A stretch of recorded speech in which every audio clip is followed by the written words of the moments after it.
Have a high-performing school that is a strong ecosystem for these families, and the district's plan is to disrupt that with no consideration for the impact on these families or children. A final push to convince the Kansas City Public School District to keep Whittier Elementary School open.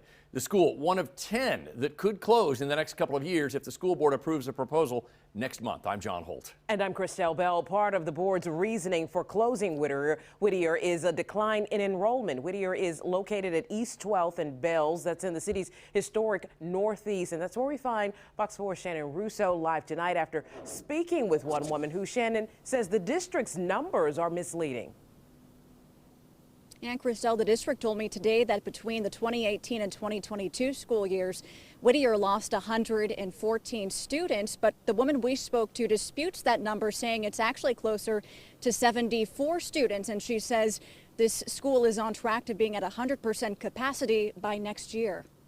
Alicia Kennedy is an attorney with the nonprofit Neighborhood Legal Support. The group represents the Likens Neighborhood Association, which works closely with Whittier Elementary. The Kansas City Public Schools is considering closing the school as part of a long-term plan to, quote, expand student opportunities, better known as Blueprint 2030. The demographic of this neighborhood is immigrant, refugee families, and oftentimes they are not properly counted in the census data. Kennedy believes that MGT Consulting Group, which the district is working with, use that data to decide which schools should close.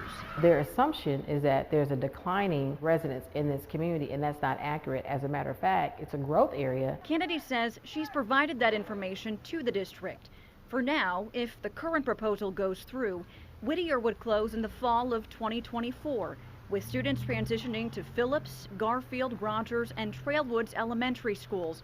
Whittier would be revamped before reopening at a later date. And when I spoke with Dr. Collier's administration and her chief of staff, they acknowledged that it doesn't make sense to move these kids twice.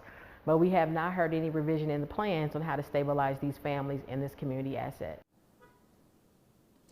And Kennedy agrees that Whittier is in need of some major repairs, but she is proposing a couple of other things instead of moving students out of here and building a different school for them to go to. She says, one, of course, keep it open, and instead revamp Garfield Elementary, and any savings from revamping that go to here, revamping Whittier, also James Elementary Schools.